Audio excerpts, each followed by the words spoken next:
To'g'risini aytsam, u Gadoyevachchani qo'shmaganimiz ma'qul. Marraz.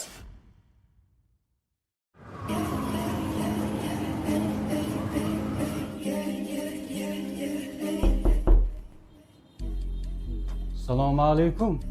Va alaykum assalom. Do'stim, Yaxshimisan? Tuzimisiz? O'tirchi. Maslahatli gap bordi. Qanaqa maslahatli ishlar bor edi? Xullas, yaxshi niyatda biznes boshlayapman. Shunga sen bilan Jalolni sherik qilmoqchiman.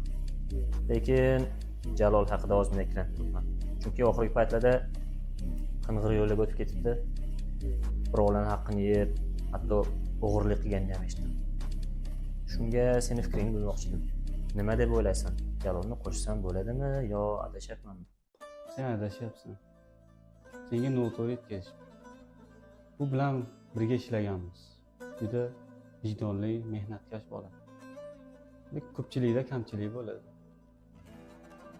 Unga ishonsang bo'ladi.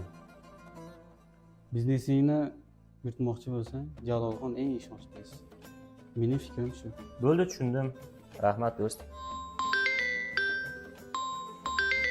Endi menga ruxsat, ozgina zarur ishlarim bor edi. Mayli. Mayli.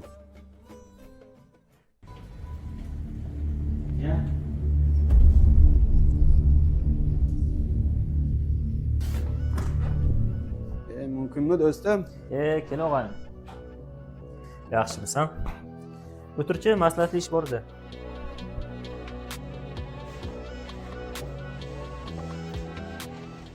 Shu desang, biznes boshlab qo'ydim. Biznesga sen bilan Yosnalni sherik qilmoqchiman. Shunga seni maslahatingni olmoqchi edim. Nima deysan? To'g'risini aytsam, u bolani qo'shmaganimiz ma'qul. Nimagaki hech ishi yurishmaydigan bo'ladi. Uni qo'shsak, bizni ham ishimiz o'xshamaydi. Shunga u bizga kerak emas deb o'yladim. To'g'risini aytsam, u Gadoyevachchani qo'shmaganimiz ma'qul. Marraz. Men qisi ham biz do'stimiz.